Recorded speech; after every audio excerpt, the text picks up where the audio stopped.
ไม่สูงค่ะเมื่อในเป็นวันที่25เดือนธันวาคมที่5ปี2026ในตอนแรกข่าวใส่หมอหอมมีข่าว2ตอนได้มาเปิ้นเผาค่ะ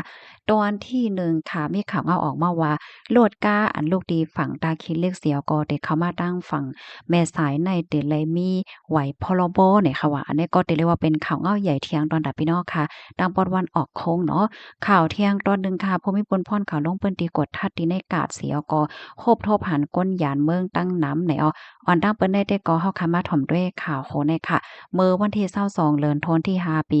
2026ใน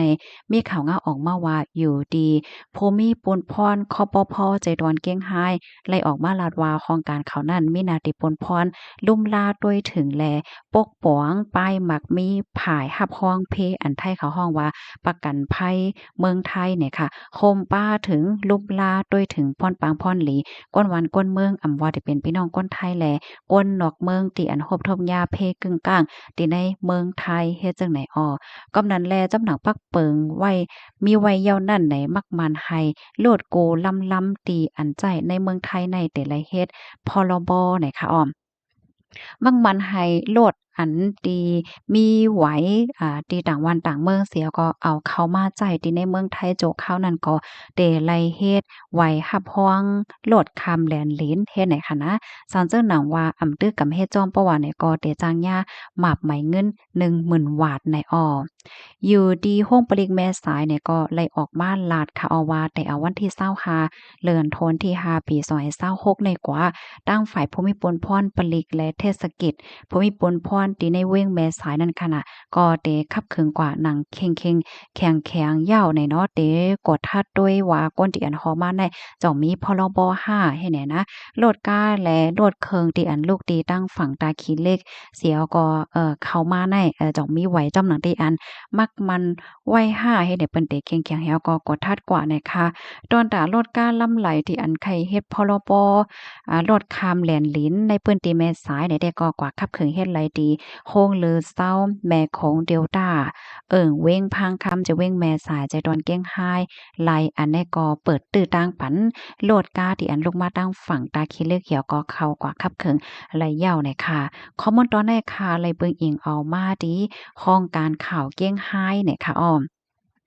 เชียงดาย Voice News ต่างไว้เนี่ยค่ะได้ก็ได้เลยว่าเป็นข่าวเงาที่อันรองใหญ่ตอนดับพี่น้องเฮาเขาเจออันอยู่ไว้ตั้งปอตอนเวงตายคิดเลขค่ะเนาะมางเจอก็ที่ฮับผู้ข่าวเงาอันในเย้ามางเจอก็เต็มไปฮับผู้ในค่ะนะหนังเฮิดเดเลยฮับผู้กันนั่นก็แค่นดอใจกันสะเปิ้นแพสืบบอกกันกว่าเสกำแหละค่ะค่าไลหันก้นตั้งนำปันตั้งหันถึงได้ก็มันเจอก็ว่าหยาบใจก้นเมืองใต้เทียงเหย้าเนาะลายเสียงเงินเทียงเหย้าเฮ็ดจังไหนคะนี่นะ จึงหือก็จึงว่านั้นอย่าว่าลองตั้งไล่โหย่อยมันเป็นหือในพี่น้องค่ะเนี่ยก็สืบอ่านไล่เที่ยงอยู่อำนั้นก็ต้องถามติภูมิพลพรเขาในปื้นตีเที่ยงก็ไล่เนี่ยค่ะลูกดีข่าวเงาโหในเสแลกำในเฮาค่ะมาถ่อมด้วยข่าวเที่ยงตอนหนึ่งค่ะก้นหยานเมืองถุงยาติงยับก้มโตในเมื่อวันที่21เดือนธันวาคมที่5ปี2026ในตั้งฝ่ายภูมิพลพรเขากอรมนและโครงการฝ่ายเกี่ยวข้องฝ่ายแห่งการลงพื้นที่กว่าโกดท่าตีใน กาด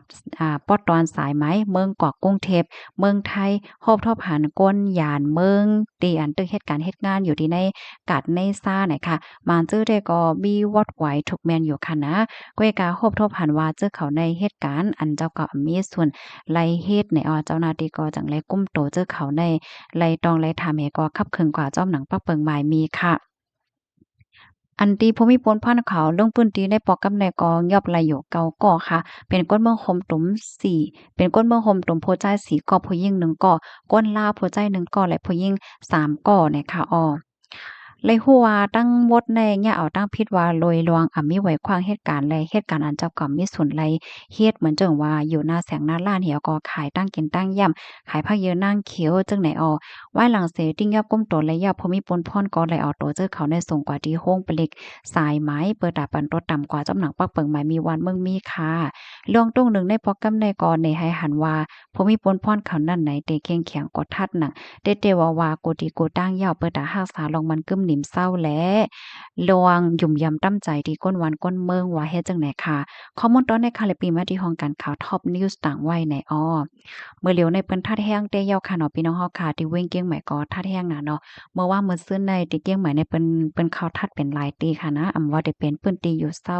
พี่น้องแห่งการห้าตีเสียงตีล้านอันตั้งแสงตั้งล้านขายจอมตีในหมู่บ้านย่อก็เสียงล้านคาราโอเกะเสียงมวลซื่อไหลจังไหนเนี่ยเนาะกำนั้นแลย้อนให้พี่น้องเฮาเขาฟังอยู่ฟังกินกันค่ะเนาะป้อมือไปย่าในกุ้ยค่ะตีมันแกดกลางไรเนาะเพราะว่าเป็นไม้ยาวไหนแต่มันซูมค่ะนะโดยอย่างเปิงแตกมันไหนเสียงล้านบางเสียงเนี่ยพี่น้องวนด้วยค่ะจังหาเปิดกุ้ยเพราะว่าเอาสิ่งกลางใจก้นอันเหตุการณ์ไปมักมีเจ้าเสียงเจ้าล้านค่ะว่าดอกตาเดเปิดเสียงเปิดล้านก็มันทำโหลมีเงินตื้นเนาะมันก็ได้เอาเงินอันเจ้าก็เก็บมาตั้งโจตั้งจาเถียวก็มาลงตื่นให้เนี่ยขายก็อันล่างมันนำไปไล่ขึ้นเนาะเพราะว่าญาทัดไหนก็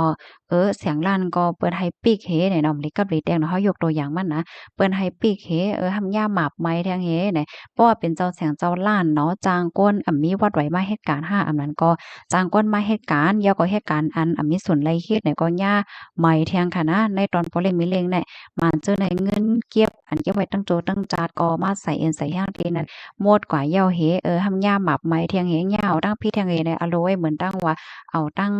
ลองตั้งหยับลองมาโปะบันโตเจ้าเก่าเนี่ยค่ะเนาะ บางก็ได้ว่าสำเฮียงในเงินมีเงินเหก่อนไว้กินเหอยู่เห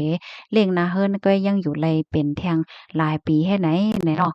ก้อยกาไผข่มโคตรเลยแหละเนาะว่าได้โคบทบยาสายไหเงาลายจึงหือเนี่ยไผข่มโคตรเลยตั้งนานนั่นน่ะนะก้อยกาเมื่อเร็วอันแค่พี่น้องเขาโคไว้แต่เปิ้นทาดแฮงแต่เนาะ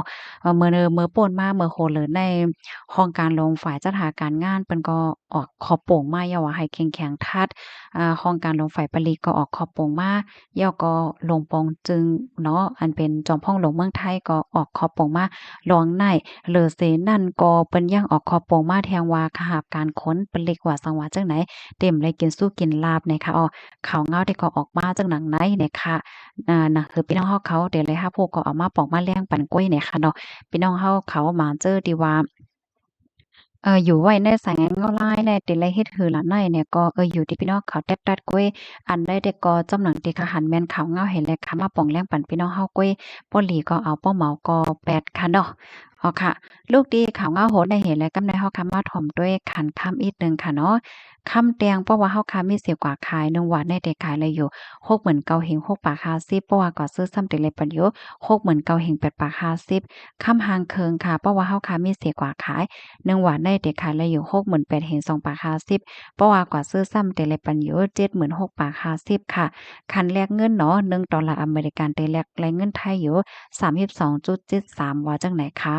กำในเฮามาถอมด้วยขันคำที่ในเมืองใต้เมืองหอมตุมคำแตงเซียนปานเก่าเพราะว่าเฮามีสิกว่าขาย1วาท1แก๊บได้เด็กขายแล้วอยู่10,200,000เพราะว่ากว่าซื้อซ้ำแต่ละปันอยู่10,300,000คำหางเคิงเพราะว่าเฮามีสิกว่าขาย1แก๊บได้เด็กขายแล้วอยู่9,590,000เพราะว่าก็ซื้อซ้ำได้หลายปันอยู่9,690,000คำเซียนปานใหม่เนาะคำแตงเพราะว่าเฮาค้ามีสิกว่าขาย1แก๊บได้เด็กขายแล้วอยู่10,30,000เพราะว่าก็ซื้อซ้ำได้หลายปันอยู่10,130,000คำหางเคิงเพราะว่าเฮาค้ามีสิกว่าขาย1แก๊บได้เด็กขายแล้วอยู่9,430,000เพราะว่าก็ซื้อซ้ำได้หลายปันอยู่9,530,000ว่าไหนค่ะยินจมกูก็ดีรับถอนปันแห้งค่ะเอาไม่ทรงค่ะ